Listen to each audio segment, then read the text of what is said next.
안녕하십니까. 세무법인 리치인텍스 이성원 세무사입니다. 자, 5월 종소세 시즌이 돌아왔습니다. 그런데 혹시 작년에 이런 경험 있으신지 모르겠어요. 단순 경비율로 신고했더니 세금이 거의 안 나와서 너무 좋았는데 몇 달 뒤에 세무서에서 전화가 옵니다. 사장님 다시 신고하셔야 됩니다. 가산세까지 내셔야 됩니다. 자, 오늘은 이런 일을 당하지 않기 위해서 단순 경비율과 기준 경비율의 차이, 그리고 무서운 가산세까지 누구나 알아들을 수 있게 쉽게 설명해 드리겠습니다.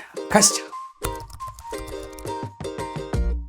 자, 본격적으로 들어가기 전에요. 용어 하나만 좀 짚고 갈게요. 종합소득세 신고의 원칙은 원래는요, 장부 작성이 원칙입니다. 1년 동안 번 돈, 쓴 돈을 이제 가계부처럼 다 적어서 신고하는 건데, 그런데 이제 영세 사장님들은 이게 쉽지 않죠. 그래서 국세청이 이런 분들을 위해서 만든 게 추계신고거든요. 추계신고는요, 별도의 이제 장부를 작성하지 않더라도 국가에서 정한 업종별 경비율을 적용해서 종합소득세 신고를 하는 것을 말합니다. 이 추계신고에는요, 두 가지 방법이 있는데요. 그게 바로 단순 경비율 신고와 기준 경비율 신고입니다. 자, 먼저 단순 경비율 적용하는 경우와 기준 경비율 적용하는 경우 세액을 한번 비교해 볼까요? 자, 벌어들인 돈은 똑같은데 어떤 경비율을 적용하는지에 따라서 세액 차이가 크게 발생하죠. 자, 이 둘의 차이가 오늘의 핵심입니다.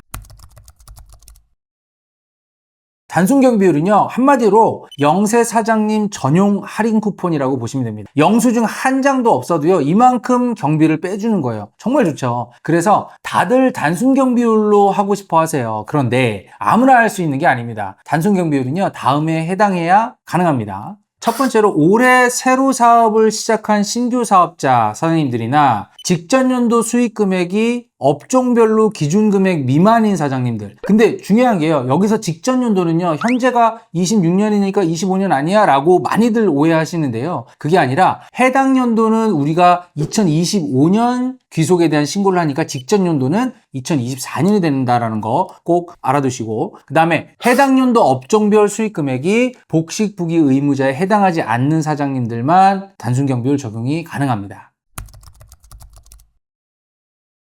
자, 그래서 단순 경비율 기준을 넘어선 사장님들은 당연히 기준 경비율을 적용받는데요. 기준 경비율은 또 어떻게 다를까요? 한 줄로 정리하면 이렇습니다. 큰 비용은 영수증 직접 증명해라. 하지만 짜잘짜잘한 것들은 내가 경비율로 좀 더 깎아줄게. 좀 더 한번 풀어볼게요. 사업 비용은요, 보통 두 가지로 나뉘는데요. 주요 경비가 있고 기타 경비가 있겠죠. 여기서 주요 경비는 크게 세 가지 정도가 있어요. 매입 비용이 있을 거고요. 상품을 사들인 돈이라든지, 두 번째가 임차료, 가게 월세 내죠. 세 번째가 인건비, 이런 것들이 있는데 반드시 증빙을 갖춰야 돼요. 세금 계산서라든지 카드 영수증이나 계산서라든지 아니면 인건비 신고를 했다든지 이런 식으로 증명해야 되는 거고, 두 번째로는 기타 경비가 있는데 이런 거는 기준 경비율로 자동으로 이제 보통 홈택스에서 계산을 해주는데, 그런데 이 기타 경비 자동으로 경비율 반영해 주겠지라고 생각하고 아무런 증빙도 없으면은 굉장히 낭패를 봅니다. 제일 주요 경비 아까 세 가지 말씀드렸는데 이 부분에 대해서는 반드시 적격 증빙을 잘 챙기셔야 한다는 것 잊지 말아 주십시오.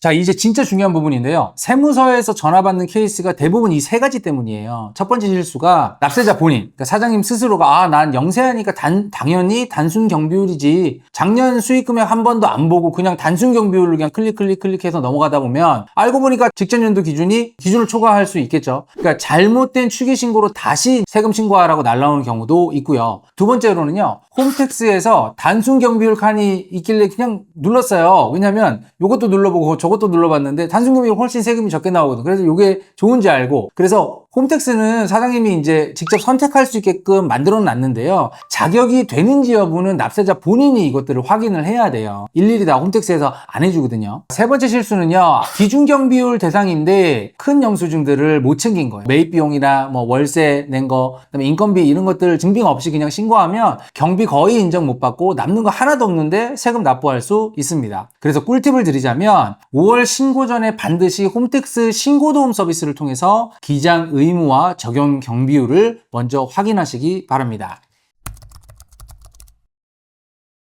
자, 그러면은 아까 가산세 얘기를 했는데 요거에 대해서 간단하게 좀 짚고 넘어갈게요. 추계신고 시에도 가산세가 나올 수 있어요. 뭐냐면 원칙은 뭐라 그랬어요? 원칙은 장부를 작성하는 건데 이 장부 작성도 복식부기로 하느냐 간편장부로 하느냐에 따라서 두 가지로 나뉘어요. 그런데 복식부기 의무자가 복식부기로 내가 신고를 해야 되는데 이걸 추계신고한 경우에는 신고를 하지 않는 것으로 간주를 합니다. 굉장히 무섭죠. 그래서 무신고 가산세가 적용이 돼요. 20%짜리. 그리고 간편장부 대상자가 예를 들어서 추계신고를 한 경우에 가산세가 적용이 됩니다. 내가 간편장부 대상자라고 이렇게 뜨면은 그거대로 신고하시는 게 가장 좋겠죠. 그것도 마찬가지로 무기장 가산세라고 해서 산출세액의 20% 정도를 가산세로 납부하게 됩니다. 그런데 다행히도요, 소규모 사업자의 규정들이 있거든요. 이 소규모 사업자는 이러한 가산세는 빼줍니다. 그런데 무기장 가산세 면세되는 소규모 사업자는 다음과 같은 분들이에요. 해당 연도, 올해 같은 경우에는 25년도, 26년이니까 해당 연도는 25년도, 25년도에 신규로 사업을 개시한 사장님이나 직전 연도의 수익 금액이 24년도 수익 금액이 4,800만 원 미만인 사장님들, 그리고 연말정산한 사업소득만 있는 분들 같은 경우에는 소규모 사업자로 분류가 돼서 가산세는 배제가 됩니다.